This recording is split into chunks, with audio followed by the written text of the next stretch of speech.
పెళ్ళైనా పండగైనా వేడుక ఏదైనా పట్టుచీరల ప్రత్యేక వేదిక వారాహి సిల్క్స్.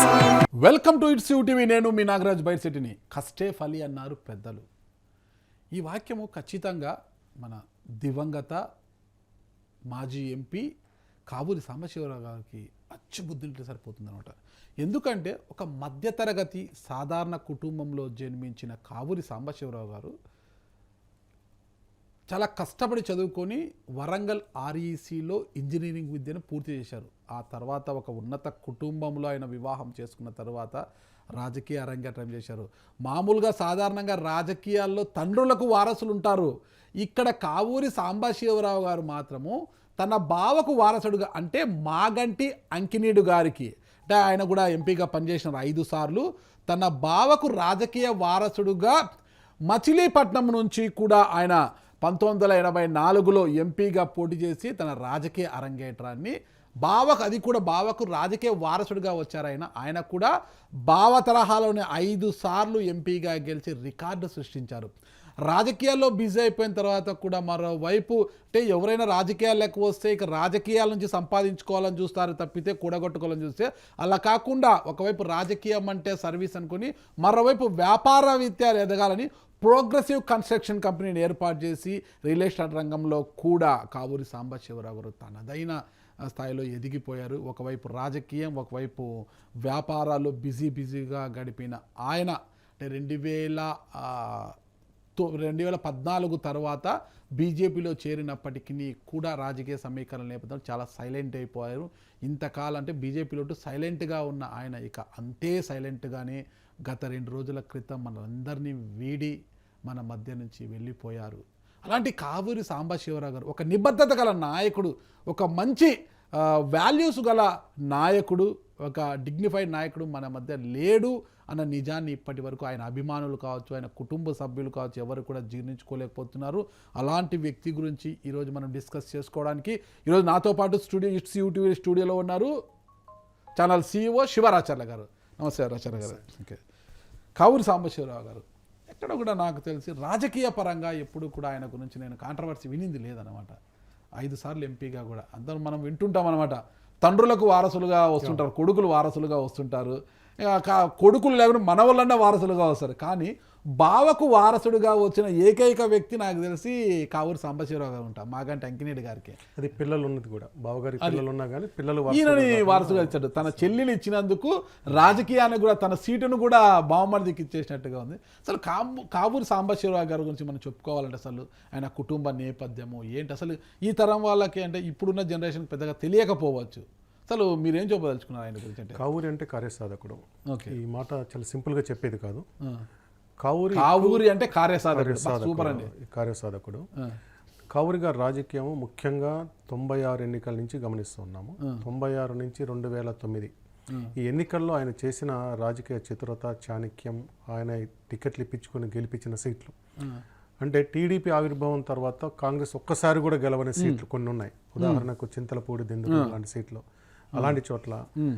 తర్వాత మున్సిపాలిటీ, తణుకు మున్సిపాలిటీలో మొత్తం ముల్లపూడి హరిచంద్ర ప్రసాద్ గారి కుటుంబం ఉంటుంది. అప్పట్లో ముల్లపూడి రేణుక, వైటి రాజా ఇద్దరు ఉండేవారు. అలాంటి చోట్ల కూడా తన సామాజిక వర్గం మొత్తం తనకు వ్యతిరేకంగా ఉన్న, తన బంధువులందరూ కూడా ప్రత్యర్థి పార్టీలో ఉన్న, తను మాత్రం కాంగ్రెస్లో ఉంటూ రాజకీయం చేశాడు. ఎక్కడ కూడా దురుస్తనం ఉండదు, మాట చాలా ఏమంటారు, కుటుంబం వేరు రాజకీయం వేరు ఒక స్టేట్మెంట్ కూడా ఇచ్చాడు. ఖచ్చితంగా ఆయన అడిగారు, మీ బంధువులంతా అట్టున్నారు, మీ బంధువులు వ్యతిరేకంగా, బంధువులు అంటే ఎవరు తన సొంత కూతుర్నిచ్చిన ఇంటికి వ్యతిరేకంగా మీరు పోతున్నారంటే రాజకీయమే, బంధుత్వం అని చెప్తూ ఆయన చేసిన రాజకీయం. ముఖ్యంగా నేను 2004 ఎన్నిక నాకు బాగా ఇంప్రెసివ్గా అనిపిస్తుంది. కావూరి గారి రాజకీయ శక్తిని అర్థం చేసుకునే ఎన్నిక అనమాట. అంటే అది ఏలూరు నుంచి పోటీ కదా రాజకీయ 2004లో. అంటే అసలు మచిలీపట్నం నుంచి 1984, 98, 94, 1989లో గెలిచాడు ఆయన. 91, 96లో ఓడిపోతారు, 99 కూడా ఓడిపోతారు, 3 సార్లు ఓడిపోతారు. అంటే 2004లో అంటే మచిలీపట్నం సిట్టింగ్ సీట్ అయినా అలాంటిది ఏలూరుకి ఎందుకు పంపించారు ఆయన్ని? దానికి చాలా రాజకీయం మనం తెలుసుకోవాల్సి ఉంది. దానికన్నా ముందు కావూరి గారి నేపథ్యం మీరు చెప్పినట్లుగా ఆయన చదువు నమ్ముకొని వచ్చిన మనిషి. వాళ్ళ కుటుంబము కమ్మ సామాజిక వర్గమైనా కానీ వీళ్ళు ఒక రకంగా దిగువ మధ్య తరగతికి సంబంధించిన వ్యవసాయ కమ్మ సామాజిక వర్గం. వాళ్ళ తండ్రులకి దాస్తిపాస్తులు, వ్యవసాయ ఆధారిత కుటుంబం. ఈయన మీకు గుడివాడ ఏఎన్ఆర్ కాలేజీలో పియూసీ చదివారు. వీళ్ళంతా గుడివాడ పెద్దపారుపూడి దగ్గర దోసపాడైన విలేజ్, ఇప్పుడు అది గుడివాడ కాన్స్టిట్యున్సీ కిందకి వస్తుంది. వీళ్ళ మామగారు అంకిరెడ్డి గారిదేమో నందివాడ, అది కూడా గుడివాడ కిందనే ఉంది. ఇంతకుముందు ముదినేపల్లి ఉండేది, ఇప్పుడు గుడివాడ కింద ఉండేది. మామగారు బావ కదా, బావగారు అంకిరెడ్డి వాళ్ళ భార్య అన్నగారు. అసలు వీళ్ళ పెళ్ళి అయ్యేటప్పటికి వాళ్ళ మామగారు ఉన్నారా లేదు కూడా డౌటే నాకు అంతే, ఎందుకంటే పెళ్లి పెద్ద వీళ్ళ బావగారు అంకిరెడ్డి గారు, మామగారు అంకిరెడ్డి గారే పెళ్లి పెద్ద అనమాట. సో ఆయన వరంగల్లో చదువుతున్నప్పుడు, వరంగల్ ఆర్ఈసీలో చదువుతున్నప్పుడు, ఇంజనీరింగ్ చదువుతున్నప్పుడు ఈయన మాగంటి అంకిరెడ్డి గారు ఈ అబ్బాయి బాగా చదువుకున్నాడు, మన ప్రాంతం అబ్బాయి అని చెప్పి ఆయన స్వయంగా వరంగల్కి వెళ్ళి చూసి ఆయనే మాట్లాడాడు, ఇట్లా మా చెల్లెలు ఉంది చేసుకుంటావా అంటే ఆయన మరి మాట్లాడుకున్నారు, ఇద్దరికి పెళ్ళి అయిపోయింది. అయితే ఇక్కడ జనరల్గా ఏంటంటే అన్నకు చెల్లెలకి వయసు 5 ఏళ్ళు మ్యాక్సిమం 10 ఏళ్ళు ఉంటుంది. కానీ ఇక్కడ చాలా దాదాపు 20 అంటే మాగంటి అంకిరెడ్డి గారికి కావూరు గారికి బావ మధ్యలో దాదాపు 28 సంవత్సరాల వయసు తేడా ఉంది. వయసు తేడా అంటే ఒక మామకు అల్లునుకున్నంత తేడా ఉంటుంది. చూసిన బట్టే మామ అల్లులేం అనిపిస్తుంది, ఆ వయసు తేడా వల్ల అనిపిస్తుంది ఎక్కువ మందికి. ఆయన అంకిరెడ్డి గారు 1915లో పుడితే కావూరు గారు 1943లో పుట్టారు. సో ఆ తేడా వల్ల నాకు తెలిసి మాగంటి అంకిరెడ్డి గారు అన్న అయినా కానీ తండ్రి పాత్ర పోషించారేమో అనిపిస్తుంది నాకు. కుటుంబ పెద్దల్లో కూడా ఆయన మొత్తం వాళ్ళ చెల్లెల పెళ్ళిళ్ళు చేయటం ఇదంతా ఆయన చూసుకుంటూ వచ్చారు. మాగంటి అంకిరెడ్డి గారు అది నాకు తెలిసి కొద్దిగా పెద్ద కుటుంబమే, రాజకీయ కుటుంబం. మాగంటి అంకిరెడ్డి గారి తండ్రి గారే బ్రిటిష్ టైంలోనే రైస్ మిల్ ఉండేది గుడివాడలో, పెద్ద రైస్ మిల్ ఉండేది. తర్వాత మాగంటి అంకిరెడ్డి గారి సొంత అన్న ఆయన సోమా కన్స్ట్రక్షన్, ఈ రోజు కూడా టాప్ కన్స్ట్రక్షన్ సోమా కన్స్ట్రక్షన్ ఉంటుంది. ఐ థింక్ సాంబశివరావు ఆయన పేరు కాదనుకుంటా, ఆయన పేరు వాళ్ళ అబ్బాయి పేరు రాజేంద్ర ప్రసాద్, ఈ రోజు చైర్మన్ గా ఉన్నారు. వాళ్ళంతా వ్యాపారంలో ఉన్నారు మొదటి నుంచి కూడా. ఓకే. ఈ తొట్టంపూడి వేణుగారి తల్లి ఎవరంటారు మళ్ళా? మాగంటి అంకిరెడ్డి గారి సొంత చెల్లెలే, ఆమె పెద్ద చెల్లెలు. ఒక చెల్లెలు వేణు గారికి, ఇంకో చెల్లెలు వచ్చి కావూరు సాంబశివరావు గారు, ఇద్దరు చేసుకున్నారు అనమాట. ఓకే. అట్లా నాకు అర్థం కాదు ఏంటంటే అది చాలా పెద్ద కుటుంబం, మాగంటి అంకిరెడ్డి గారిది వ్యాపారస్తుల కుటుంబము, రాజకీయ కుటుంబం కదా. అలాంటిది ఒక మంచి విద్యార్థి మాత్రమే, ఎవరు కావూరు సాంబశివరావు గారు మంచి విద్యార్థి, బాగా చదువుతాడు కాబట్టి ఆర్ఈసీ వరంగల్లో సీట్ వచ్చింది, అక్కడ ఇంజనీరింగ్ చేస్తున్నాడు. అంటే మధ్యతరగతి కుటుంబీకుడికి ఎందుకు ఇచ్చారు? కేవలం చదువు మాత్రమే అంటే మెరిట్ అనేది ఓన్లీ ఎడ్యుకేషనే.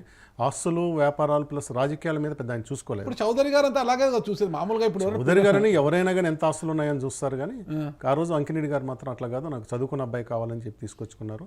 బహుశా ఆయన వారసుడు చేసుకున్న ఆలోచన అప్పటి నుంచి ఉందేమో, అదే వారసత్వం రాజకీయాల్లో కూడా ఆయనకు వచ్చేసింది. ఓకే. అంటే మాగంటి అంకిరెడ్డి గారు ఏలూరు నుంచే పోటీ చేశారు. మాగంటి అంకిరెడ్డి గారు ఫస్ట్ గుడివాడ లోక్సభ స్థానం ఉండేది. 1977 ఎన్నికల్లో అది రద్దయింది. సో మొదటి 3 ఎన్నికలు కూడా అంటే 62, 67, 71 మొత్తం కూడా గుడివాడ నుంచి గెలిచారు.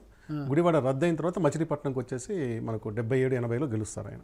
అంటే 1967లో మాగంటి అంకిరెడ్డి గారు ఓడిపోయారంటే కదా, మాగంటి అంకిరెడ్డి ప్రసాద్ అని ఇంకొక ఆయన ఉన్నారు. ఆయన ఆ మాగంటి అంకిరెడ్డి ప్రసాద్ గారు చల్లపల్లి జమీందారు గారు. ఓకే. చల్లపల్లి జమీందారు వేరు బంధుత్వం లేదు. ఆయన యార్లగడ్డ, ఆయన పేరు యార్లగడ్డ అంకిరెడ్డి ప్రసాద్, ఈయనేమో మాగంటి అంకిరెడ్డి. ఇద్దరు పేర్లు అంకిరెడ్డి ఉంది. ఈయన అంకిరెడ్డి అనేది first name, Maganti last time ఇంటి పేరు. ఆయనకి ఏంటంటే యార్లగడ్డ లాస్ట్ టైం ఇంటి పేరు, అంకిరెడ్డి ప్రసాద్ అనేది ఆయన ఫస్ట్ నేమ్ అయింది. అది చల్లపల్లి జమీందారులో. మాగంటి అంటే ఇప్పుడు మాగంటి మురళీమోహన్ గారు చాలా దగ్గర బంధుత్వం ఉంది. అప్పుడు అంకిరెడ్డి ప్రసాద్ చనిపోయినప్పుడు కూడా మురళీమోహన్ గారు చెప్పారు ఏదో బంధుత్వం, చాలా దగ్గర బంధుత్వం ఉంటుంది ఆయనకి. నాకు అర్థం కాలేదు, మాగంటి అంకిరెడ్డి గారు రాజకీయాల నుంచి రిటైర్డ్ కావాలి అనుకున్నాక 1990లో ఆయనకు పిల్లలు ఉన్నారు, కొడుకులు ఉన్నారు, కుమార్తెలు ఉన్నారు కదా. అయినా కూడా బావమరిదిని ఎందుకు తన వారసుడుగా తీసుకొచ్చి ఆయన సిట్టింగ్ ఎంపీగా ఉన్న స్థానం నుంచి ఆ రోజు కావూరు సాంబశివరావు గారిని రాజకీయాలకు దింపారు? అసలు ఆ వయసు భేదం వల్ల నేను చెప్తాను కదా, బామర్దులైనా కానీ వాళ్ళ మధ్యలో దానికి మించిన అనుబంధం ఉంది. సో కావూరి గారు యాక్టివ్గా రాజకీయం చేయటం, దాంతోపాటుగా ఇంకా ఆయనకే వారసత్వం వచ్చేలాగా, అంటే గ్రౌండ్లో కూడా ఆయన బాగా తిరగటంతో ఆయనకే వారసత్వం వచ్చింది. ప్లస్ నాకు తెలిసి ఆ పిల్లలు మరి ఎంత వయసు ఉన్నారో మనకు తెలియదు, పెద్ద రికార్డు డేటా ఎక్కడ లేదు. అది ఆ పిల్లలందరూ రికార్డు లేదు కాబట్టి సాంబశివరావు గారు న్యాచురల్గా ఆయనకు వారసుడైపోయారు. ప్లస్ సాంబశివరావు గారు మొట్టమొదటిసారి 1984 ఎన్నికల్లో పోటీ చేస్తారు మచిలీపట్నం నుంచి. చాలా వ్యతిరేకత ఉంది. మీకు 83లో టీడీపీ సునామీ సృష్టించి గెలుస్తుంది 83 జనవరిలో. అది జరిగిన కొద్ది రోజులకే ఇక్కడ వస్తుంది. మనకు లోక్సభ ఎన్నికలు వచ్చినాయి. లోక్సభ ఎన్నికల్లో మొత్తం కాంగ్రెస్ వాషౌట్. ఇక్కడ మొత్తం ఉమ్మడి ఆంధ్రప్రదేశ్లో 42 స్థానాలు ఉంటే కేవలం 6 స్థానాలు గెలిచింది. 6లో కూడా ఇప్పుడున్న ఆంధ్రప్రదేశ్ అంటే కోస్తా రాయలసీమలో కలిపితే 2 సీట్లు, రాయలసీమలో 0 సీట్లు, కడపకు కూడా ఆ రోజు టీడీపీ గెలిచింది. టీడీపీ కడప లోక్సభ స్థానం గెలిచిన ఏకైక ఎన్నిక 1984 మాత్రమే కడప గెలిచింది. అక్కడ కూడా ఓడిపోయింది. మనకు కోట్ల విజయభాస్కర్ రెడ్డి లాంటి వాళ్ళు ఓడిపోయారు. అందరూ పెద్ద హేమీలందరూ ఓడిపోయారు. 2 సీట్లు. ఒకటి మచిలీపట్నం నుంచి ఫస్ట్ టైం పోటీ చేసిన యువకుడు 41-42 యువకుడు కావూరు సాంబశివరావు గారు, రెండో అతను రాజకీయ కురువృద్ధుడు ఎన్జీ రంగా. వీళ్ళిద్దరి మాత్రమే మచిలీపట్నం గుంటూరు నుంచి గెలుస్తారనమాట. అంత వ్యతిరేకతలు కూడా గెలవడం అంటే చాలా ఆశ్చర్యకరంగా ఉంటుందన్నమాట. ఓకే, అలాంటి నాయకుడు చాలా విలువలతో కూడుకున్న నాయకుడు, గట్టి నాయకుడు కదా. అంటే నాకు తెలిసి 1996 ఎన్నికలు అనుకుంటా, అంతకుముందు దేశ ప్రధానిగా ఉన్న పివి నరసింహారావుని వ్యతిరేకించి ఎన్డీ తివారీ కాంగ్రెస్ పెట్టారు. ఆల్ ఇండియా ఇందిరా కాంగ్రెస్ అనేదో పెట్టేసి ఎన్డీ తివారీ కాంగ్రెస్ అంటారు కదా, తివారీ కాంగ్రెస్. మరి ఎందుకు ఆ కాంగ్రెస్ నుంచి తివారీ కాంగ్రెస్ వెళ్ళి ఆయన పోటీ చేసి 3వ స్థానంకేమో నిలబడిపోయాడు కదా ఆయన. తివారీ కాంగ్రెస్కి వెళ్ళటం అంటే కరెక్ట్ కాదు. ఈయనకు ఢిల్లీలో, మనకు ఆంధ్ర ప్రాంతంలో ఏ రాష్ట్రంలోనే ఢిల్లీలో ఒక గాడ్ ఫాదర్ అనే నాయకుడు ఉంటారు. రాజశేఖర రెడ్డి గారికి రాజేష్ పైలట్ ఉండేవారు మొదట్లో. అట్లా ప్రతి నాయకుడికి ఒక పైన ఒక అధిష్టానానికి ఒక నాయకుడు ఉంటారు. అట్లా వీళ్ళు కాంగ్రెస్లో అర్జున్ సింగ్ వర్గమైంది. కావూరు సాంబశివరావు గారు అర్జున్ సింగ్ వర్గము. పివి నరసింహారావు గారి కన్నా ముందు ప్రధాని కావాల్సింది ఎన్డీ తివారీ. అయితే ఆయన రాజీవ్ గాంధీ చెప్పిన మాట వినకుండా నైనిటాల్ నుంచి పోటీ చేసి ఓడిపోవడం జరిగింది. లేకుంటే న్యాచురల్ తివారీ ఆ రోజు ప్రధానమంత్రి కావాల్సిందే. సో వీళ్ళందరినీ కాదని పివి ఎన్నికలకు దూరంగా ఉండి మేనిఫెస్టో కమిటీ చైర్మన్గా ఉన్న పివి గారిని అది పదవి చేసింది. అయితే అక్కడ ఉత్తరాది దక్షిణాది గ్యాప్ అనేది ఎప్పుడూ ఉంటుంది. PV was not a mass leader. ఎప్పుడు కూడా అంత బలమైన రాజకీయం చేసిన వ్యక్తి కాదు. ఇందిరాగాంధీ కుటుంబానికి మొదటి సన్నిహితంగా ఉన్నారు. వీళ్ళందరూ కూడా రకరకాల ఇబ్బందులు పెట్టిన వాళ్ళే. ఆ రోజు ఎంతమంది పార్టీలు మార్చారు, ఎంతమంది సొంత పార్టీలు పెట్టారు. ఈవెన్ మాధవరావు సింధియా కూడా సొంత పార్టీ పెట్టాడు. వీళ్ళందరినీ కాదన్నప్పుడు 96 ఎన్నికల దగ్గరికి వచ్చేటప్పటికి వాళ్ళు అనుకున్న వాళ్ళకి సీట్లు రాకపోవటము, లేదా భవిష్యత్తులో మళ్ళీ పీవీనే అవుతాడు మాకు కావాలనుకోవడంతో అర్జున్ సింగ్ ఇక్కడ కీలకం. పేరు ఎన్డీ తివారీ అయినా కానీ పార్టీ పెట్టించింది అర్జున్ సింగ్. తివారీకి ఉత్తరాదిలో ముఖ్యంగా ఉత్తరప్రదేశ్ చుట్టుపక్కల ప్రాబ్లం ఉంటుంది కాబట్టి తివారీ నాయకత్వంలో దానికి అంటే కృష్ణుడు అర్జునుడు ఏమంటారు ఇక్కడ మళ్ళీ మార్చుకోలేమో. తెర ముందు కనిపించే తివారీ అయినా నడిపించిందంతా కూడా అర్జున్ సింగ్ అనమాట. ఆ అర్జున్ సింగ్ కోసము సౌత్ ఇండియా మొత్తంలో కావూరు సాంబశివరావు గారు తివారీ, ఈయన కూడా ఒక వ్యవస్థాపకుడు అనుకోవచ్చు. దాంట్లో చేసింది అర్జున్ సింగ్, చేయించింది కృష్ణుడు, చేయించింది ఇద్దరు. ఆయన ఉత్సవ విగ్రహం మాత్రమే తివారీ గారు. అట్లా పెట్టుకొని తివారీ కాంగ్రెస్లో రావడం జరిగింది. సో తివారీ కాంగ్రెస్ ఒక పెద్ద ఊపులాగా నడిచింది. అప్పుడు దాదాపు 310 స్థానాల్లో దేశం మొత్తం మీద పోటీ చేశారు. 321 పోటీ చేశారు. కొన్ని 310 స్థానాలు డిపాజిట్లు పోతే ఒక 4 సీట్లు గెలుస్తుంది. 2 ఉత్తరప్రదేశ్, 1 మధ్యప్రదేశ్, 1 రాజస్థాన్ నుంచి గెలుస్తారు. ఈ 4 కాకుండా ఇంకొక 7 చోట్ల మాత్రం డిపాజిట్. అందులో కావూరు సాంబశివరావు గారు ఒకరు. ఆయన ప్రత్యేకత ఏంటంటే కావూరి సాంబశివరావు అని ఆయన తివారీ కాంగ్రెస్ నుంచి చేసినా కానీ ఆయనకు డిపాజిట్ వస్తుంది.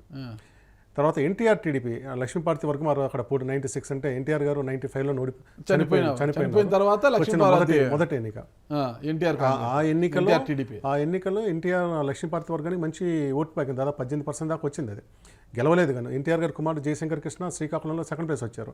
3rd ప్లేస్లో ధర్మన గారు కాంగ్రెస్ 3rd ప్లేస్లో ఉంటారు. అలాంటి పరిస్థితుల్లో కూడా మచిలీపట్నం వచ్చేసరికి తివారీ కాంగ్రెస్ అంటే ఆ గుర్తు తెలియదు, ఆ పార్టీ తెలియదు. అక్కడ కేవలం కావూరి బలం వల్ల ఆయన 3rd ప్లేస్లో ఉంటారు.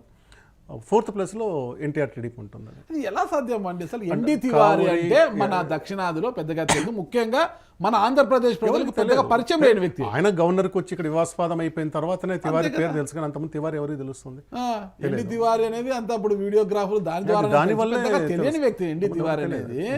అలాంటిది ఆయన మన ఆంధ్రప్రదేశ్లో పేరు తెలియదు. ఆయన 3వ స్థానం నుండి 1995లో ఒక ప్రభంజనాన్ని సృష్టించిన వ్యక్తి రాజకీయాలలోనే. 1983 అంటే 1982లో పార్టీ పెడితే 9 నెలలను 1983లో అధికారంలోకి వచ్చిన నాయకుడు, తెలుగు ప్రజల ఆశాదీపమైన అలాంటి వ్యక్తి చనిపోతే సానుభూతి అనేది ఉంటుంది, ఆ ఫ్యాక్టర్ ఉంటుంది. ఎన్టీఆర్ తెలుగుదేశం, ఎన్టీఆర్ టీడీపీ అందులో లక్ష్మీపార్వతి గారు అధినేత, దానికి ఆయన ఫ్యాక్టర్ పనిచేస్తుంది, ఆయన సానుభూతి పవనాలు కూడా ఉంటాయి.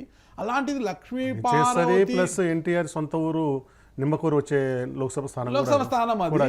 ఇన్ని ప్లస్లు ఉన్నాయి కదా దానికి ఆ పార్టీ. అయినా కూడా ఎన్టీఆర్ టీడీపీ మాత్రం 4వ స్థానంలో వచ్చి తివారీ కాంగ్రెస్ నుంచి పోటీ చేసిన ఈయన 3వ స్థానం. దాని అర్థం ఏంటంటే కావూరు సాంబశివరావు గారు ప్రజలతో ఎంత మమేకం అయిపోయినారని దాన్ని అర్థం చేసుకోవచ్చు. కేవలం కావూరి పేరుతో వచ్చిన ఓట్లు తప్పితే తివారీ పేరుతో వచ్చిన ఓట్లు కాదు అవి. దానివల్ల ఆయన దాదాపు 1,80,000 ఓట్లు తీసుకొచ్చి 19% ఓట్లతో డిపాజిట్ దక్కుతుంది. ఆ రోజు గెలిచింది ఎవరు? కైకాల సత్యనారాయణ గారు గెలిచారు. కైకాల సత్యనారాయణ అంతవరకు ఎన్నికల్లో పోటీ చేయాలి. అసలు ఆయన ఎన్టీఆర్ గారికి ఆత్మీయుడు. అలాంటి ఆయన ఎన్టీఆర్ ఉన్నప్పుడు ఏ రోజు పోటీ చేయాలి? ఎన్టీఆర్ అయిపోయిన తర్వాత చంద్రబాబు నాయుడు గారు చాణక్యం చూపించి అతన్ని మచిలీపట్నం నుంచి కాపు సామాజిక వర్గం చాలా బలమైన సామాజిక వర్గం, కైకాల గారు కాపు సామాజిక వర్గం కదా, అక్కడ మచిలీపట్నం పెట్టారు. తర్వాత కాంగ్రెస్ నుంచి కేపీ రెడ్డి పార్థసారథి గారు ఫాదర్ అంతమంది గెలుచున్నారు. ఆయన టీడీపీ 89లో టీడీపీ తరఫున గెలిచి పివి నరసింహారావుకు మద్దతుగా టీడీపీ నుంచి బయటకు వెళ్ళి మద్దతు ఇస్తారు. అట్లా వీళ్ళందరినీ ఏమంటారు గట్టి పోటీ ఉంది అక్కడ. కైకాల రావటమే ఫస్ట్ టైం కాబట్టి ఆయనకు సానుభూతి ఉంది, కమ్యూనిటీ ఉంది, టీడీపీ సీనియర్ యాక్టర్ ఉంది కదా, దానివల్ల ఆయన గెలిచారనమాట. అసలు కైకాల గారు కాకుండా ఇంకొకరు వచ్చి ఉండుంటే ఈ పోటీ ఇంకా రసవత్తరంగా ఉండేదన్నమాట. మార్జిన్స్ ఇంకా దగ్గర గట్టి పోటీ జరిగి ఉంటుంది. మళ్ళీ ఎలక్షన్లో కైకాల మీద కావూరి గారు గెలిచారు కదా. ఆయన మళ్ళీ తిరిగి మనకు ఎప్పుడైతే సోనియా గాంధీ గారు కాంగ్రెస్ అధ్యక్ష స్థానాలు తీసుకున్నారో ఈ చీలిక పేలిక వర్గాలని కలిసిపోయినాయి. తివారీ కాంగ్రెస్ వాళ్ళు కూడా కాంగ్రెస్లోకి వెళ్ళిపోయారు. కావూరి గారు మళ్ళీ తిరిగి 98 అనుకుంటా 98లో పోటీ చేశారు. కైకాల గారు ఓడిచ్చారు. ఓకే, కైకాల గారు జస్ట్ ఆయన గెలిచారుగా, నేను పొలిటీషియన్ కాదు, గ్రౌండ్ పోయి పెద్ద పని చేసేదేం కాదు కదా. సో దాంతో చాలా మందికి కైకాల సత్యనారాయణ ఎంపీగా పనిచేశారన్న విషయం కూడా తెలియదు. మీకు కైకాల చేశారని తెలియదు, సూపర్ స్టార్ కృష్ణ చేశారని తెలియదు, జమున చేశారని తెలియదు. కోట శ్రీనివాసరావు ఉన్నాడు మళ్ళీ.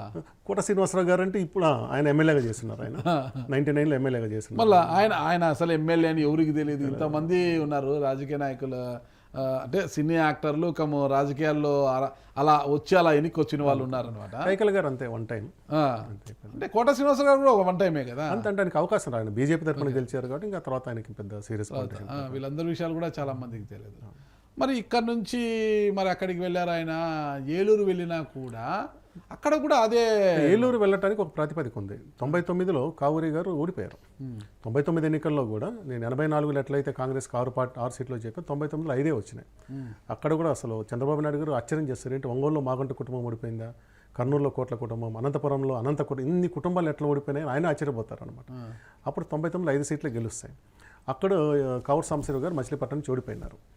సో 2004 ఎన్నికలకు వచ్చేసరికి కావూరి గారిని ఇక్కడి నుంచి కాదు, మనకు తూర్పుగోదావరి ముఖ్యంగా ఏలూరు లోక్సభ స్థానం కింద, వెస్ట్ గోదావరి ఏలూరు లోక్సభ స్థానం కింద టీడీపీ చాలా బలంగా ఉంది. రెండోది మచిలీపట్నము కాపు సామాజిక వర్గానికి అనుకూలమైనది. సో ఇక్కడ మనం కాపు పెట్టాలనుకొని బాడిగ రామకృష్ణ గారు అని ఈయన మనకు మొత్తం ఆంధ్ర తెలంగాణ ప్రాంతంలో బెంజీ డీలర్షిప్ ఇతంది. శేషగిరి వాళ్ళ ఫాదర్ బాడిగ రామకృష్ణ గారికి టికెట్ ఇచ్చారు అనమాట. ఆయన కాపు నేత, ఆయన ఎన్నికలు గెలుస్తారు. మరి కావూరి గారిని ఎక్కడ పెట్టాలన్నప్పుడు పక్కనే ఉన్న ఏలూరు పార్లమెంట్కి తీసుకెళ్తారు. ఆయన ఛాలెంజ్గా తీసుకున్నారు. ఫస్ట్ కాంగ్రెస్ వర్గం వాళ్ళు వద్దన్నారు, ఎందుకంటే ఏలూరు మొదటి నుంచి కమ్మ సామాజిక వర్గం గెలిచేది. నాకు తెలిసి 1962 మొదట్లో ఉన్న ఒకళ్ళిద్దరు కమ్యూనిస్ట్ పార్టీ తరఫున గెలిచిన వాళ్ళు ఒకళ్ళు, ఆ తర్వాత ఒకళ్ళు వైశ్య సామాజిక వర్గం నుంచి ఒకళ్ళు గెలిచారు. ఇంకా మిగిలిన వాళ్ళంతా కూడా కమ్మ సామాజిక వర్గం వల్ల. 1962 విమలాదేవి గారి దగ్గర నుంచి కూడా, అంటే 51 ఏలూరు నుంచి 51లో అది ఇద్దరు ఉంటుంది, ఒక జెండల్ ఒక ఎస్సీ ఉంటుంది, 2 సిపిఐ గెలుస్తుంది. ఆ తర్వాత ఒక వైశ్య సామాజిక వర్గం సంబంధించిన వాళ్ళు ఒకళ్ళు గెలుస్తారు. ఇంకా తర్వాత మొత్తం కమ్మ సామాజిక వర్గమే. అందులో కొమ్మారెడ్డి ఫ్యామిలీ ఒకటి, అంటే ఉపేంద్ర వాళ్ళ మామగారు ఆయన, తర్వాత మాగంట కుటుంబం, మాగంట బాబు గారు చివరి 3 ఎన్నికలు ఆయనే పోటీ చేస్తూ ఉంటారు. అయితే బాబు గారు ఒకసారి గెలిచి 2 సార్లు ఓడిపోయినారు. కానీ బాబు గారు కూడా ఎంపీ స్థాయికి సరిపోరు. బలమైన కమ్మ సామాజిక వర్గాన్ని తీసుకొచ్చి పెట్టాలనుకున్నప్పుడు కావూరి సాంబశివరావు గారు ఏలూరు తీసుకొచ్చి పెట్టారు. అంటే ఇక్కడ కావూరి సాంబశివరావు 2004, 2009 2 ఎన్నికలు గెలిచారు. 2009 గెలిచి 2012లో మంత్రి అయ్యారు. మాగంటి బాబు 1998లో నాకు తెలిసి ఏలూరు నుంచి గెలిచారు. తర్వాత 2014లో గెలిచారు కదా మాగంటి బాబు. అప్పుడు టీడీపీ కదా వచ్చింది. ఆ టీడీపీ నుంచి ఆయన ఎంపీగా గెలిచారు. మళ్ళీ టీడీపీ. ఆ తర్వాత 19లో Kotagiri Sridhar I think YCP Kotagiri Vidyadhar అబ్బాయి ఇప్పుడు మహేష్ కుమార్ పుట్ట మహేష్ కుమార్ 2019లోనే మనకు మళ్ళీ నాన్ కమ్మ వాళ్ళు వచ్చిందనమాట. వైసీపీ తరఫున కోటగిరి విద్యాధర్ అబ్బాయి అందరికీ కమ్మ బెల్ట్. అది 1962 నుంచి మొత్తం కమ్మ అన్ని పార్టీల తరఫున 19 నుంచి మార్చేసింది. 19 వెళ్ళమయ్యారు. మొదటిసారి ఇప్పుడు బీసీకి వచ్చింది. ఇద్దరు యాదవ్లే పోటీ చేశారు అక్కడ, సునీల్ అండ్ మహేష్. దాంట్లో మహేష్ టీడీపీ వేవిలో మహేష్ గెలిచారు. అసలు ఏలూరులో గెలవడానికి, కావూరి సాంబశివరావుకి గెలవడానికి అనుకూలించిన అంశాలు ఏంటి? మచిలీపట్నంలో బాగా పాగేసి కూర్చున్నారు ఆయన. అలాంటిది ఇక్కడ ఒక బేస్ ఏర్పాటు చేసిపోయారు కాబట్టి ఇక్కడ మళ్ళా బాడిగ రామకృష్ణ గారు ఇక్కడ గెలిచారని అనుకుంటాం మనం. ఒకవేళ ఇక్కడ కొత్తగా మచిలీపట్నం టీడీపీకి తిరుగులేని స్థానం ఏమి కాదు. అది కాంగ్రెస్ టీడీపీ గెలుస్తూ ఉంది. అయితే కాపు సామాజిక వర్గం డామినేషన్ ఉంది కాబట్టి అది ఆ ఫ్లోలో చూసుకోవచ్చు. అయితే ఏలూరు వరకు వచ్చేసరికి కావూరి సాంబశివరావు గారి క్యాండిడేచర్, ఆయన అభ్యర్థిత్వం వల్లనే గెలిచారనుకోవడానికి ఎక్కువ అవకాశం ఉంది. మీకు 2004 ఎన్నికల నాటికి టీడీపీ మీద వ్యతిరేకత, రాజశేఖర రెడ్డి మీద అనుకూలత మీకు తెలిసిందే. అయితే ఏలూరు లోక్సభ పరిధిలో అప్పటికి, అంటే 2004 ఎన్నికల్లోకి బాగా బలమైన కంచుకోటలు, అంటే 83 నుంచి 2004 ఎన్నికల ముందు వరకు కాంగ్రెస్ ఒక్కసారి కూడా గెలవని 2 స్థానాలు ఉన్నాయి. తణుకు ముల్లపూడి ఫ్యామిలీ గెలుస్తూ ఉండేది. తర్వాత చింతలపూడి కోటగిరి విద్యాధరరావు గారు గెలుస్తూ ఉండేవారు. తర్వాత ఇవి కాకుండా దెందులూరులో ఒకసారేమో కాంగ్రెస్ గెలిచింది, ఇంకా 4 సార్లు మళ్ళీ టీడీపీ గెలిచింది. ఈ 3 పెట్టని కోటలు. మిగిలిన అన్ని చోట్ల కాంగ్రెస్ కోట్లు పడ్డాయి. ఈ 3 చోట్ల వచ్చే మెజార్టీతో ఎంపీ సీటు టీడీపీ గెలుస్తుందని అంచనా ఉన్నా కానీ సాంబశివరావు గారు దాన్ని ఛాలెంజ్గా తీసుకున్నారు. ఓకే, ఇక్కడ మనం గెలిపించుకోగలమన్నారు. సాంబశివరావు గారు ఆ స్పిరిట్తోనే ఎన్నిక చేసి దాన్ని గెలవగలిగినారు. అంటే ఇక్కడ నుంచి మచిలీపట్నం నుంచి ఏలూరుకి వెళ్ళినా కావూరు సాంబశివరావు గారు గెలిచారు. అక్కడ 2 సార్లు గెలిచారు. మచిలీపట్నం నుంచి 3 సార్లు గెలిచినారు. చాలా గొప్ప నాయకుడు, కాంట్రవర్సీ లేడు, మంచి నాయకుడు కూడా. అలాంటి 99 ఎన్నికలు అంబటి బ్రాహ్మణయ్య మీద ఎలా ఓడిపోయారు ఆయన అసలుకి? అంబటి బ్రాహ్మణయ్య గారు దివిసీమలో చాలా బలమైన నాయకుడు. ఆయన కాపు సామాజిక వర్గం, ఆయన చాలా మంచి పెద్ద పేరున్న మనిషి. ఎంత పెద్ద పేరున్న మనిషి అంటే 2009లో మచిలీపట్నం లోక్సభ స్థానం ప్రజారాజ్యం తరపున కైకాల సత్యనారాయణ గారికి వస్తుందని ప్రచారం జరిగింది. అప్పుడు ఈజీగా అది గెలుస్తుంది, ఎందుకంటే అక్కడ ఉన్న కాపు సామాజిక వర్గం ఓట్లు 2 కైకాల సత్యనారాయణ.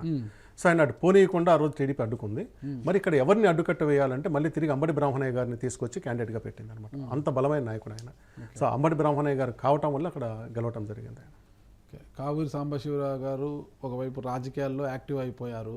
ఆ తర్వాత వ్యాపార రంగంలోకి ఎలా వచ్చారు? ఈరోజు కావూరి హిల్స్ అనేది హైదరాబాద్లో మొదటి నుంచి వాళ్ళ అంకినీడు గారిది చెప్పాను. అంటే బావగారు ఏమన్నా ఆర్థికంగా వీళ్ళకి సాయం చేశారా, లేకపోతే రాజకీయాల్లోకి వచ్చిన రాజకీయాలు సంపాదించింది? కావూరి గారి మీద రాజకీయపరమైన అవినీతి ఆరోపణలు లేవు, రాజకీయపరమైన కుంభకోణాలు లేవు. అయితే కావూరి గారి మీద ఉన్న విమర్శ ఏంటంటే బ్యాంకు లోన్లు కట్టలేకపోయారు అనొచ్చు.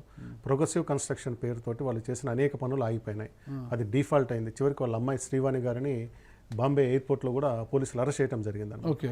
సో అది మొదట్లో బాగా జరిగింది వ్యాపారం, ఎక్కువ రోడ్డు కన్స్ట్రక్షన్ ఎక్కువ ఉండేవాళ్ళు. ఆ తర్వాత కాలంలో బిజినెస్ దెబ్బతినటంతో వీళ్ళు ఆర్థికంగా, అంటే కంపెనీ వీళ్ళు వ్యక్తిగతంగా నాకు తెలిసేమి దివాలా తీయరు. మీకు తెలుసు కదా, ప్రమోటర్ ఆస్తులు, సొంత ఆస్తులు వేరు, కంపెనీ ఆస్తులు వేరు. సో ఆ కంపెనీ ఇబ్బంది పడింది. సో చివరికి వచ్చేటప్పటికి సాంబశివరావు గారు వ్యాపారపరంగా ఫెయిల్ అయ్యారు అనుకోవచ్చు. రాజకీయంగా ఎంత సక్సెస్ అయ్యారో వ్యాపారపరంగా ఆయన ఫెయిల్ అయిపోయారు అనుకోవచ్చు. అంటే 2009 అయినా ఎంపీ అయ్యేంత వరకు కూడా, గెలిచేంత వరకు కూడా, గెలిచిన తర్వాత రాష్ట్ర విభజనకు చాలా వ్యతిరేకంగానే మాట్లాడారు ఆయన. రాష్ట్ర విభజనకు ఒప్పుకోలేదు, వ్యతిరేకంగా పోరాటం చేశారు. 2012లో ఆయన అయితే కేంద్ర మంత్రిగా అయ్యారో ఆ తర్వాత రాష్ట్ర విభజన గురించి గొంతెక్కకుండా సైలెంట్ అయిపోయారని విమర్శలు కూడా అప్పట్లో వినిపించాయి దాని మీద. అది వాస్తవం, ఎందుకంటే ఆయన మినిస్టర్ కాకముందు చాలా అగ్రెసివ్గా ఉండేవారు, అటాకింగ్గా మాట్లాడేవారు. బికాస్ ఆఫ్ హిస్ సీనియారిటీ ఆయనకు ఢిల్లీలో కూడా మంచి పలుకుబడి ఉండేది, వేరే పార్టీలో కూడా సంబంధాలు ఉంటే బాగుండేది. మినిస్టర్ ఎంత ఆబ్వియస్గా అంత గట్టిగా మాట్లాడలేరు. అలా మాట్లాడలేరనేది ఆరోపణ, అది నిజం కూడా. మంత్రిగా ఆ స్థాయిలో మాట్లాడలేకపోయారు. ఎన్నికల ముందు ఆయన ఏప్రిల్ నెలలో 2014 ఏప్రిల్లో కాంగ్రెస్ పార్టీకి రాజీనామా చేశారు, తర్వాత బీజేపీలో చేరారు అంతే. అది అందరి మీద ఉన్నది, ఈయన మీద కూడా అది ఉంది, దానికి అతీతం ఏం కాదు. అంటే అనతి కాలంలోనే ప్రోగ్రెసివ్ కన్స్ట్రక్షన్ కంపెనీ అలా ఎదిగి అలా కుప్ప కూలిపోవడానికి కారణం ఏంటి? బ్యాంకు లోన్లు కూడా చెల్లించకుండా ఎన్పీ కావడానికి బలమైన కారణాలు ఏమంటారు? అది నేను కావూరు సాంబశివరావు గారు వ్యక్తిగతమైన విషయం అనుకోను. 2012 తర్వాత పెద్ద కంపెనీలన్నీ కూడా, ఇక్కడ మనకు IVRCL కానీ చాలా పెద్ద కంపెనీలు డిస్టర్బ్ అయినాయి. ఆ రోజు వచ్చిన కొన్ని చట్టాలు వచ్చిన దాంట్లో డిస్టర్బ్ అయిపోయినాయి. దాన్ని బ్యాలెన్స్ చేసుకోలేకపోవటము. రెండోది ఆర్థిక మాంద్యం, ప్రపంచవ్యాప్తంగా వచ్చిన ఆర్థిక మాంద్యం 2007-8లో రావటం వల్ల బ్యాంకు లోన్లు రాలేకపోవటం. మూడోది ఏదైనా వర్కులకు పోయినప్పుడు వీళ్ళకి ఏదైతే రోడ్డు వేయాలి, ఆ రోడ్డుకు కావాల్సిన ఫారెస్ట్ క్లియరెన్స్ లేదా ఇంకో క్లియరెన్స్కి వెళ్ళి వీళ్ళకి రోడ్డు రావడం డిలే కావటము. ఇంకోవైపు అప్పుల మీద వడ్డీలు పెరగటం, ఇది పలు కారణాలు ఉన్నాయి. నేను అనుకోవడం సాంబశివరావు గారు ఉద్దేశపూర్వకంగా ఏమి ఎగ్గొట్టుండరు, కానీ అది నడపడంలో మాత్రం ఆయన దెబ్బతిన్నారు. అది ఇప్పుడు కావూరు సాంబశివరావు గారు తీసుకుంటే ఇలా మళ్ళా వచ్చి మాగంటి మురళీమోహన్ గారు, మాగంటి అంకినీడు గారు, అంటే కావూరు సాంబశివరావు గారి బావగారు, వాళ్ళ భార్య హేమలత గారు అనుకుంటా, హేమలత గారి అన్న మాగంటి అంకినీడు గారు. మాగంటి అంకినీడు గారు, మాగంటి మురళీమోహన్ గారు ఇద్దరు రిలేటివ్స్, మళ్ళీ దగ్గర రిలేటివ్స్ అంటారు. ఈ విధంగా తీసుకుంటే మళ్ళీ మురళీమోహన్ గారు అటుపోయి ఇటుపోయి మళ్ళీ నందమూరి ఫ్యామిలీకి బంధుత్వం ఉంది వాళ్ళకు. మురళీమోహన్ గారికి ఎక్కడ కదా కాదు, కావూరు గారికి ఉంది, మురళీమోహన్ గారికి ఎక్కడ ఉంది? ఒకటి ఇప్పుడు మాగంటి అంకినీడు చెల్లెల్ని కావూరు సాంబశివరావు గారు పెళ్లి వివాహం ఆడారు. అట్లా మురళీమోహన్ కావూరు సాంబశివరావు గారి కుమార్తెని MVS భరత్ గారికి చెరువురు, MVS మూర్తి గారు అదే గోల్డ్ స్పాట్ మూర్తి గారికి ఇచ్చారు. లేదు మీరు మురళీమోహన్ గారి జైబేరి కన్స్ట్రక్షన్ పీక్ దశ ఇప్పుడు మీకు 95-96లో మొదలైతే 2008-9 వరకు పీక్ ఉంటుంది. అదంతా కూడా చంద్రబాబు నాయుడు గారు 96 నుంచి 2004 మధ్యలోనే జైబేరి మనం ఏదైతే కూర్చున్నా ఈ చుట్టుపక్కల ల్యాండ్స్ అవన్నీ ఉంటుంది.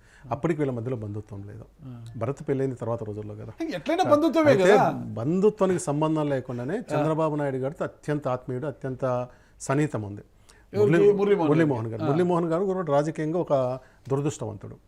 ఈజీగా గెలిచేటప్పుడు ముఖ్యంగా మా సొంత పార్లమెంట్ 96లో నర్సరాపేట సీట్ ఇస్తామన్నారు. ఆయన పోటీ చేయాలి. 96 నర్సరాపేట ఆ రోజు అంతవరకు కాసు గెలిచింది. ఫస్ట్ టైము కోటా సైద్ అయిన ఒక మామూలు చిన్న స్థాయి నాయకుడు మాచర్ల టౌన్లో ఒక ఫెర్టిలైజర్ వ్యాపారి ఆయన గెలిచాడు టీడీపీ తరఫున. ఆ రోజు మురళీమోహన్ అయితే ఖచ్చితంగా దాన్ని గెలిచి ఉండేవాడు. ప్లస్ దాన్ని కోడెల బలమైన నాయకుడు కోడెలు ఉన్నాడు ఇటు పక్క. దానికి కూడా ఆయన అప్పుడంతా పోటీ చేయాల. 2009లో పోటీ చేసి 2000 తేడాతో ఓడిపోతారు ఆయన. కాబట్టి చంద్రబాబు నాయుడుతో బంధుత్వం కన్నా చంద్రబాబు నాయుడుతో ఉన్న స్నేహం ఎందుకు ఎన్టీఆర్ మా దేవుడు అన్న వాళ్ళందరూ నాదెండ్ల భాస్కర్ రావు ఇన్సిడెంట్ జరిగినప్పుడు వీళ్ళంతా ఎన్టీఆర్ తరపున నిలబడ్డారు. మరి చంద్రబాబు ఇన్సిడెంట్ వచ్చినప్పుడు వీళ్ళంతా చంద్రబాబుతో ఉన్నారు, ఎన్టీఆర్తో లేరు కదా. వీళ్ళంతా కూడా ఫ్రెండ్షిప్ పోయినదంతా మళ్ళీ బంధుత్వం కలుస్తుంది. ఖచ్చితంగా కలుస్తుంది. అదే చెప్తాను. మీరు గుంటూరు నుంచి వైజాగ్ వరకు తీసుకుంటే పెద్ద కమ్మక కులాల్లో అందరి మధ్యలో బంధుత్వం ఉంటుంది. ఏదో రకం మరి బంధుత్వాలు ఉంటాయి. కమ్మ కులస్తులు అంటే అంత ఏకంగా ఉంటారు. కమ్మనే కాదు, సంఖ్యాపరంగా లేదా ఆర్థిక బలంగా ఉన్న కులాల మధ్యలో ఇప్పుడు కమ్మ సామాజిక వర్గంలో ఆ స్థాయి ఇప్పుడు మురళీమోహన్ పిల్లలకి పెళ్లి చేయాలంటే ఆ స్థాయి ఉన్న వాళ్ళు ఎంతమంది ఉంటారు, ఎన్ని కుటుంబాలు ఉంటాయి, లేదా ఇంకో రెడ్లలో రాయలసీమలో ఆ స్థాయి ఉన్న ఒక ఎంపీ ఎమ్మెల్యే కుటుంబాలు ఎన్ని ఉంటాయి. అంటే సహజంగానే ఉంటుంది. ఓకే, వీళ్ళన్నీ పెద్ద కుటుంబాలు చాలా యూనిటీగా ఉంటారు కదా. కావూరు సాంబశివరావు కమ్మ సమాజానికి చెందిన వ్యక్తి కదా. 1984లో రాజకీయ రంగేటం బావగారికి వారసుగా చేశారు. ఆ తర్వాత అయినా ఎన్టీ రామారావు గారి హవా ఉండింది, ఇదంతా కొనసాగింది. ఎందుకు టీడీపీ వైపు చూడలేదు ఆయన? అది చాలా ఆశ్చర్యకర విషయం. ఆ సామాజిక వర్గం అంతా సామాజిక ఇప్పుడు ఆయన ఒక కూతుర్ని ముల్లపూడి హరిచంద్ర ప్రసాద్ గారి మనవడికి ఇచ్చారు తనకు.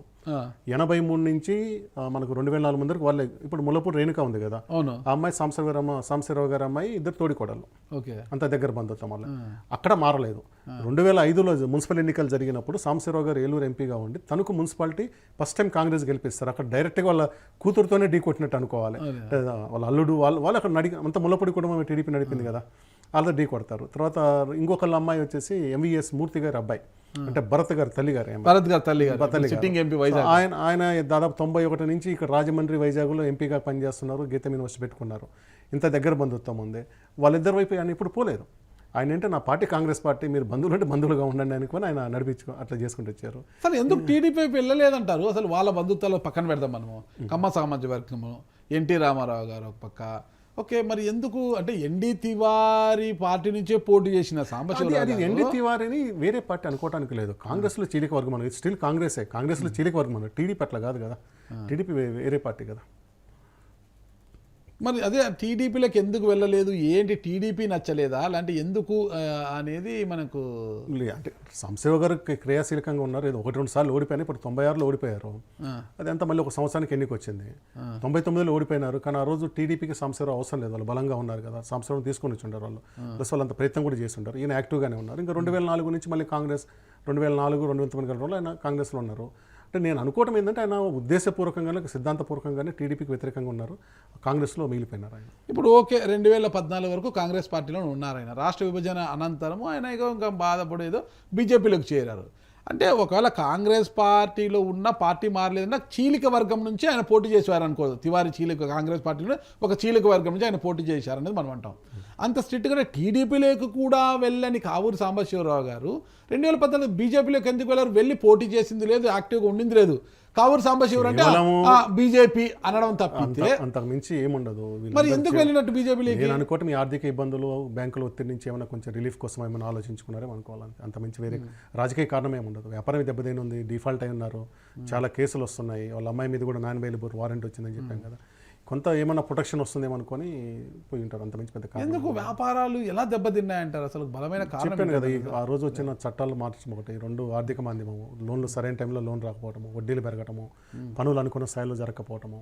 ఎవరు సపోర్ట్ చేయలేదంటారా? అట్లా చేయడానికి కుదరదు. మీరు చేసే వ్యాపారంలో మీ జోబు నుంచి డబ్బులు ఇస్తే కుదరదు. దానికి అకౌంట్ దానికి పెద్ద ట్రాన్సాక్షన్ ఉంటుంది. వ్యక్తిగత డబ్బులు తీసుకోవడానికి ఉండదు. మీరు ఇంకో కంపెనీ పెట్టి ఆ కంపెనీ ద్వారా పెట్టాలి. లేదా వీళ్ళది కనుక వీళ్ళది కనుక ఏంటంటే పెట్టుబడి పెట్టడానికి పబ్లిక్ లిమిటెడ్ ఇంకోటి అయితే పెట్టుకోవాలి. అంటే తాతగారికి ఇప్పుడు భరత్ గారు కూడా 4,000 కోట్లు 5,000 కోట్లు లోన్లకి ఎంతమంది ఎన్ని వందల కోట్లు తీసుకొచ్చి పెడతారు? భరత్ గారికి కూడా ఒక యూనివర్సిటీ ఉంది. ఎవరి వ్యాపారాలు వాళ్ళవే. ఒక వ్యాపారం మీకు వ్యక్తిగతంగా ఉంటే ఎవరైనా పెడతారేమో కానీ వ్యాపారం వియంకుడు మూర్తి గారు కానీ ఎవరు కానీ సపోర్ట్ చేయలేదంటారా? అది సాధ్యం కాదు. వ్యాపారం ముల్లపూడిలో చిన్న వాళ్ళు కాదు, వాళ్ళు కానీ ఎందుకు ముల్లపూడిలో ఆర్థికంగా బాగా ఇబ్బంది, వాళ్ళ చిట్ ఫండ్ మూతపడి చాలా ఇబ్బందులు ఎదుర్కొన్నారు. ముల్లపూడి చిట్ ఫండ్స్ ఉండేవాళ్ళు, వాళ్ళు కూడా చాలా ఇబ్బందులు ఎదుర్కొన్నారు కదా.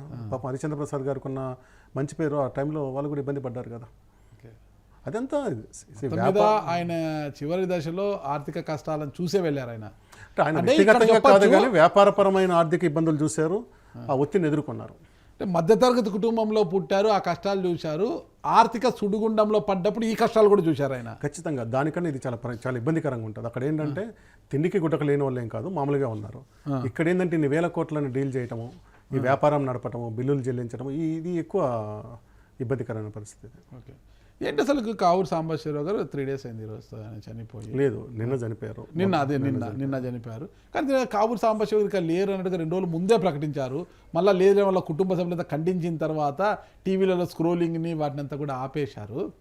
మరి నిన్న పేపర్లో వచ్చింది, నిన్న ఉదయం ఇచ్చారు ఇక సెలవు. నిన్న పేపర్లో ఇక సెలవు అనేసి, మీతో ఇక నా రుణం తీరిపోయింది, నా మాన బంధం వీడిపోయింది అన్నట్టుగా ఒక పెద్ద పత్రిక ఒక అని ఇచ్చారు. ఈనాడు, ఆంధ్రజ్యోతి, హిందూ 3 పేపర్లు పత్రికల్లో ఫ్రంట్ పేజీలో ఇచ్చారు.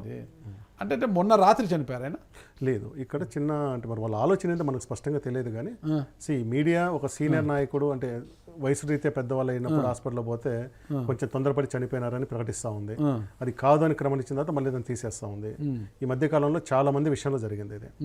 సో ఇక్కడ కూడా సంస్థ జరిగింది. మీడియా ముందుకు వాళ్ళ బంధువులు అంటే ఫ్యామిలీ వచ్చి మా ఫాదర్ ఇంకా ఉన్నారు, చనిపోలేదు, మీరు ప్రకటన తీసేశారు, బాగానే ఉంది. నేను అనుకోవటం ఏంటంటే వెంటిలేటర్ మీద ఉన్నారు, ఇంకా కైండ్ ఆఫ్ మనం ఓపెన్గా చెప్పలేకపోయినా ఇక సెలవు అని చెప్పి ఆయన ఒక లెటర్ రాసినట్లుగా నేను వెళ్తున్నాను. నాగేశ్వరరావు గారు చనిపోయే ముందు ఒక మీడియా ముందు వచ్చేసి ఆయన ఏం చెప్పారంటే, నాలో క్యాన్సర్ కణాలు వచ్చాయి, నాకు ఎక్కువ కాలం లేదు, నేను చనిపోతున్నాను కాబట్టి అందరిని అడ్రస్ చేయాలని చెప్పి చెప్పారు. అది చాలా ఆహ్వానించదగింది, ధైర్యంగా నిలబడి నాగేశ్వరరావు గారు చెప్పారనమాట. సాంబశివరావు గారి విషయంలో కూడా ఇది ఒక కొత్త సాంప్రదాయం తీసుకొచ్చి ఇక సెలవు అంటూ ముందే ప్రకటించడం. వాళ్ళ ఉద్దేశం ఏదైనా చదివిన వాళ్ళకి మాత్రం అది కొంచెం మిస్లీడింగే. ఆయన చనిపోయిన తర్వాత ఇవ్వాల్సింది ముందుకు ఎందుకు ఇచ్చారనేది ఉంది. వాళ్ళ కుటుంబంలో కొంతమంది స్పందిస్తున్నారు కానీ ఎందుకు అంత కన్విన్సింగ్గా అనవ్వలేదు. పేపర్లో వచ్చినప్పటికీ చనిపోలేదు. తర్వాతనే దాదాపు ఉదయం 10 గంటలప్పుడే ప్రకటించారు స్టార్ హాస్పిటల్ వాళ్ళు. ఓకే, ఇప్పుడు ఆ లెటరు ఇంకా నేను చివరి లెటర్గా రాస్తున్నట్టుగా మనం భావించాలి, అట్లా అనుకోవాలంతే. సాంప్రదాయం అంతా ఆయనే బతికుండంగానే మెసేజ్ ఇస్తున్నట్టుగా ఇవ్వాలన్న ఫీలింగ్ తెచ్చుంటారు. ఇదే నా చివరి సందేశం అన్నట్టుగా ఇవ్వాలనుకుని ఇచ్చుంటారు. ఓకే, ఎంత ఇదైనా చాలా మంది మనందరికీ తెలిసిందే, బహిరంగ రహస్యం మనం మాట్లాడకపోయినా వెంటిలేటర్ మీద 3-4 రోజులు ఉన్న తర్వాత జీవ సమాధి లాంటిదే కదా, డాక్టర్లు చెప్తారు మీరు పెడితే ఇంకా 4 రోజులు పెడతాం, 4 రోజులు కూడా ఎన్నిక రారు, మీరు నెక్స్ట్ తీసుకోండి అంటారు. దురదృష్టవశాత్తు చావు కూడా ముహూర్తాలు పెట్టుకుంటున్నారు కదా. ఇంకా వెంటిలేటర్ మీద ఉన్న వాళ్ళకి సరే ఈ రోజు పెట్టారు కదా, మంచి రోజు తీయండి అని పెట్టుకుంటున్నారు. చాలా మంది విషయాలు తెలుసు మీకు. 10 రోజులు 15 రోజులు హాస్పిటల్లో ఉన్న వాళ్ళ సంగతులు కూడా తెలుసు మనకు. కదా పేర్లు చెప్పి వ్యవస్థ అవుతుంది కానీ అనుకున్న ముహూర్తానికి ఉదాహరణకి బయట యూఎస్లోనే ఇంకో చోట ఉంటే పిల్లలు వచ్చేంతవరకు కాపండి, ఇట్లంతా జరుగుతుంది. సో నేను అనుకోవడం అంటే వీళ్ళు ఇవ్వాలనుకున్న మెసేజ్ అంటే మా తండ్రి గారే మెసేజ్ ఇచ్చారన్న కోణంలో అది రాశారు కానీ చదివినప్పుడు అది కన్వే కాలేదు, అది కొంత మిస్క్యారేజ్ అయింది. అది ఈరోజు అంత్యక్రియలు కదా జరిగి ఉంటాయి ఇప్పటికి దాదాపు 3-4 అప్పుడు జరుగుతాయి. దాదాపు 5 సార్లు 1944 నుంచి 2014 వరకు కూడా ఆయన కాంగ్రెస్ పార్టీలో కొనసాగారు. చివరి దశలోనే 2014 నుంచి ఇప్పటి వరకు కూడా బీజేపీలో ఉన్నారు. మరి ఆయన పార్థివ దేహం మీద అది కాంగ్రెస్ పార్టీ కండువా కప్పి ఉంటారా? మనం అయితే పోలేదు, బీజేపీ కండువా కప్పుతారా? చూడలేదు. అంటే ఆయన బీజేపీలో చేరాడు కానీ బీజేపీ ఎప్పుడు ఆయన ఓన్ చేసుకుంది, ఈయన కూడా బీజేపీ యాక్టివ్గా లేదు కదా ఎక్కడ కూడా చూస్తే కానీ తెలియదు. నేనైతే ఒక రాజకీయ విశ్లేషకుడిగా కాంగ్రెస్ పార్టీ జెండా కప్పడం ఆయనకు సమంజసం. అది సుదీర్ఘకాలం జీవించిందంతా దాంట్లోనే. చివరి రోజుల్లో సైలెంట్గా ఉండిపోవచ్చు. ఇక్కడ పదవి కూడా చాలా మంది ఉన్నారు మనకు. కర్ణాటక SM కృష్ణ కూడా అంతే 90 ఏళ్ల వయసులో పోయి బీజేపీలో చేరారు. చనిపోయినప్పుడు మళ్ళీ DK శివకుమార్ పోయి కాంగ్రెస్ జెండా కప్పారు. ఈ చివరి నిమిషాలకి పెద్దగా ఏమీ ఇవ్వకుండానే వాళ్ళంతా పుట్టి పెరిగిందంతా బతికిందంతా ఆ పార్టీ కదా, ఆ పార్టీ పెట్టడమే సమంజసం. ఓకే, అంటే ఇప్పుడు MBBS భరత్ గారు ఇప్పుడు వైజాగ్ సిట్టింగ్ ఎంపీ, తాత మూర్తి గారితో బాగా ఉండేవారు, తాత రాజకీయ వారసుడుగానే ఆయన వచ్చారు. ఇంకా మామ బాలకృష్ణ గారికి కూడా ఉన్నారు. అంటే వాళ్ళ అమ్మ నాన్న కదా ఈయన తాతగారు కావూరు సాంబశివరావు గారితో. భరత్ గారికి ఎలా ఉండేది, ఏమైనా ఐడియా ఉందా మీకు? అంటే ఈ మధ్య ఈయన బర్త్డే సెలబ్రేషన్ చేశారు ఒక ఐ థింక్ 2 years కింద. అప్పుడు అందరూ ఫస్ట్ టైం అంతమంది కలవటం, కుటుంబ సభ్యులందరూ కలవటం, తర్వాత కాంగ్రెస్ పార్టీలో ఉన్న పెద్దలందరూ కూడా మళ్ళీ కలవటం అనమాట. సో అప్పుడు అఫెక్షనేట్గా బాగానే ఉన్నట్టుగా కనిపిస్తుంటుంది. 2014 సాంబశివరావు గారికి రాజకీయాలు అతీతంగా కూడా కొంచెం పెద్ద మనిషి అనే పేరు ఉంటుంది బంధువర్గంలో కానీ బయట కానీ. సో కాబట్టి కుటుంబం అంతా కూడా ఆయన పట్ల గౌరవంగానే ఉంటారు. ఇంకొక ఉదాహరణ కూడా చెప్పాలి, 2019 అప్పుడు వైసీపీ వాళ్ళు ఇంత అడిగినారు అంటారు. అంటే అప్పుడు బాలకృష్ణ గారే అన్నారంట, మీలాంటి పెద్ద మనుషులు కూడా ఇలా పోతే ఎట్లా అంటే, నేను అట్లా నిర్ణయం తీసుకోలేదు కానీ అంటే మీ దగ్గరికి వచ్చింది కదా అంటే అవును అన్నప్పుడు ఇంకా అక్కడితో అయిపోయింది అది. ఓకే, ఏదేమైనా కూడా ఒక నిబద్ధత గల నాయకుడిని ఒక మంచి వ్యాపారవేత్తని మనందరూ కూడా కోల్పోవలసి వచ్చింది ఈరోజు. నా ఉద్దేశంలో గొప్ప నాయకుడు, మంచి నాయకుడు అంటే ముఖ్యంగా కార్యసాధకుడు. ఇప్పుడు ఒక ఎన్నికల కోణంలో నేను ఎప్పుడు ఎక్కువ విశ్లేషిస్తాను కాబట్టి ఈజనే విన్నర్. ఎన్నికల కోణం చెప్పాడు ఆయన 2-3 సార్లు ఓడిపోయినా కానీ ప్రతికూల పరిస్థితి ముఖ్యంగా 84లో కానీ తర్వాత ఏలూరు నుంచి గెలవడం ఇవన్నీ కూడా గొప్పదే. ప్లస్ ఆయన చాలా మంది కన్నా లక్ష్మణ్ లాంటి కూడా ఆయనకు సన్నిహితులే. మొదట్లో ఆయన ద్వారానే చాలా ఏమంటారు టికెట్ విషయంలో వాటి కూడా ఉంటుంది. అది అయితే రాజకీయంగా బాగున్నారు, వ్యాపారంలో ఇబ్బందులు పట్టడం అనేది ఆయనకు చివరి దశలో కొంత ఏమంటారు బ్యాంకు లోన్ అనేది కొంచెం చిన్న మచ్చదే. కాంగ్రెస్ పార్టీలో సుదీర్ఘకాలం పనిచేశారు కదా ఆయన. రాజశేఖర రెడ్డి గారు ముఖ్యమంత్రిగా ఉన్నప్పుడు కూడా ఆయన ఎంపీగా ఉన్నారు. ఆయన 2 సార్లు 2004, 2009లో కూడా ఎంపీగా ఉన్నారు. వీళ్ళిద్దరి మధ్య బాండింగ్ ఎలా ఉండేదంట? రాజశేఖర రెడ్డి గారితో బాగానే ఉండేదండి. ఎందుకంటే ఫస్ట్ మనం వాళ్ళిద్దరు ఒక సమయంలో ఎంపీలు కూడా పనిచేస్తున్నారు కదా, బాగానే ఉండేది. కానీ ప్రత్యేకంగా అంటే సాంబశివరావు గారు రాష్ట్ర రాజకీయాలు ఇప్పుడు కలగ చేసుకునే వాళ్ళు కాదు. ఎంతసేపు అని ఢిల్లీ రాజకీయాల్లో ఉంటారు కానీ రాష్ట్ర రాజకీయాలు కలగ చేసుకునేవారు కాదు. కాబట్టి ఇక్కడ ఎవరితో ఆయనకు పెద్ద విరోధం ఉండేది కాదు. ఆయన మీద ఎవరు కూడా వ్యతిరేకంగా మాట్లాడింది చూడలేదు. ఓకే, అంటే కోట్ల విజయభాస్కర్ రెడ్డి వర్గం అని ఒకటి, రాజశేఖర రెడ్డి గారి వర్గం అంతా లేదు. ఈయన డైరెక్ట్ ఢిల్లీ యాక్సెస్ ఉంటుంది మొదటి నుంచి. వీళ్ళు ఏ వర్గంలో లేదు. సాంబశివరావు గారు, నేదురుమల్లి గారు ఒకటి ఏదన్నా ఉన్నారు కదా, ఏం లేదు. రాష్ట్ర స్థాయిలో ఆయన ఎప్పుడు అంటే ఒక్కసారి కూడా ఎమ్మెల్యేగా పోటీ చేసి ఉంటే వీళ్ళు ఎవరో ఒక వర్గంలో పడి ఉండేవారు. అందరికీ సన్నిహితుడే, ముఖ్యంగా ఢిల్లీకి బాగా సన్నిహితుడే. ఢిల్లీ పెద్దలకు బాగా సన్నిహితుడు. ఏదేమైనా ఒక రాజకీయ ఉద్దండు. కాబట్టి ఆర్ఈసీలో చదువుకున్న వాళ్ళు చాలా మంది రాజకీయాల వ్యాపారం ఉంచారు. మనకు ఎస్పీవై రెడ్డి గారు, నంది పైపుల అధినేత ఎస్పీవై రెడ్డి గారు, ఆయన కూడా ఎంపీ. ఈయనకు కావూరి గారి కన్నా ఒక 5-6 ఏళ్ళు జూనియర్ ఉంటారు. తర్వాత ఎలిమినేటి మాధవరెడ్డి గారు కూడా ఆర్ఈసీ నుంచి వచ్చారు. చాలా మంది వచ్చి ఉన్నారు. ఎస్పీవై రెడ్డి గారు బతుకున్నంత వరకు మంచి పేరు ఉంది. ఆయన మరణానంతరము ఆయన అల్లుడు వలన ఇంకోటి ఆయన డిస్టిలరీస్ ఈరోజు పేపర్లలో ఆయన ఆ డిస్టిలరీస్ పేరు అంతా పేపర్లో ఇవన్నీ కూడా రాజకీయపరమైన అంశాలుగా చూసుకోవచ్చు. ఏదేమిటి కూడా కావూరు సాంబశివ లాంటి వ్యక్తిని కోల్పోవడం, ఆయన అభిమానులు కావచ్చు, కుటుంబ సభ్యులకి తీరని లోకం. మనం ఏం చేయలేము. అలాంటి నాయకుడు మళ్ళీ మళ్ళీ పుట్టాలని కోరుకోవడం తప్పితే ఆయన పవిత్ర ఆత్మకు మనము శాంతిని చేకూర్చాలని కోరుకోవడానికి ఏం చేయలేం. థ్యాంక్ యూ శివ గారు. నమస్తే అండి. Thank you.